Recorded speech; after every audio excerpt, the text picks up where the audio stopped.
Halo semuanya, apa kabar? Di video ini saya akan menjelaskan tentang gudang udara internasional beserta apa saja yang ada dalam kargo udara internasional ini.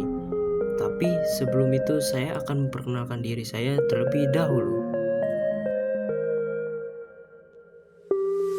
Nama saya Farhan Fadlur Rahman, Prodi Manajemen Transportasi Udara dalam tugas ekspedisi muatan pesawat udara Sekolah Tinggi Penerbangan Aviasi.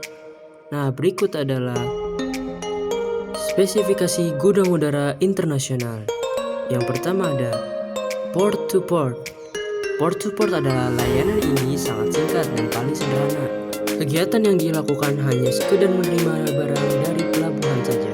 Setelah barang diterima, perusahaan akan menyerahkan barang ke pelabuhan yang dituju untuk proses bongkar muatan. Sisanya pihak importerlah yang akan mengurusi pengambilannya sampai ke gudang.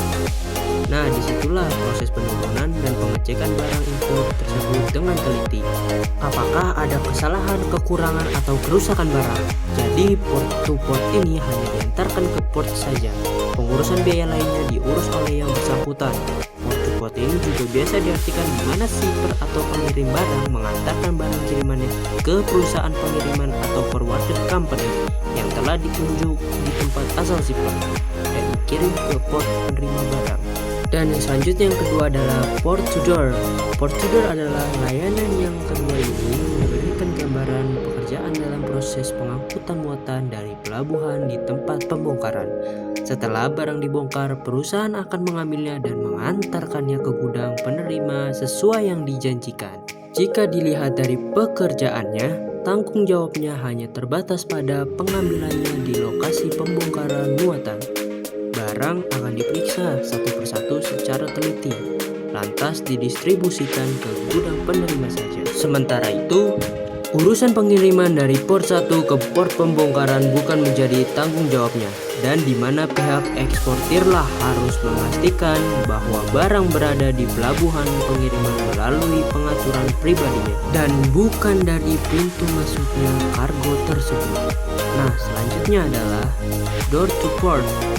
Nah, yang ketiga ini adalah door to port. Layanan ini hanya terbatas untuk mengurusi keberangkatan barang saja di jalur pengiriman barang. Ketika sudah dikirimkan melalui jalur laut atau jalur udara, pekerjaan dianggap sudah selesai. Alurnya ialah perusahaan akan bertindak sebagai pengambil barang dari gudang pengekspor. Kemudian barang tersebut diantarkan ke terminal atau pelabuhan. Nah, ini yang menjadi poin terakhir gudang udara internasional. Yang nomor 4 yaitu adalah door to door. Jika Anda ingin lebih praktis dalam hal pengiriman barang, layanan door to door ini bisa menjadi pilihan yang bijak. Hanya saja Anda memerlukan biaya yang lebih besar lantaran pelayanannya yang lebih lengkap. Layanan tersebut memungkinkan pihak forwarder untuk mengantarkan barang dari gudang pengirim sampai ke gudang penerima. Tentunya beberapa tahapan yang panjang akan dilalui. Di antaranya adalah pengambilan barang dari gudang ke pelabuhan atau bandara, dari pelabuhan ke pelabuhan, dari bandara ke bandara lainnya, lantas dari tempat bongkar sampai ke tempat penerimanya. Nah, itu tadi video mengenai spesifikasi gudang udara internasional. Jadi, gudang udara internasional itu untuk melayani atau menampung sementara kargo ekspor atau impor internasional.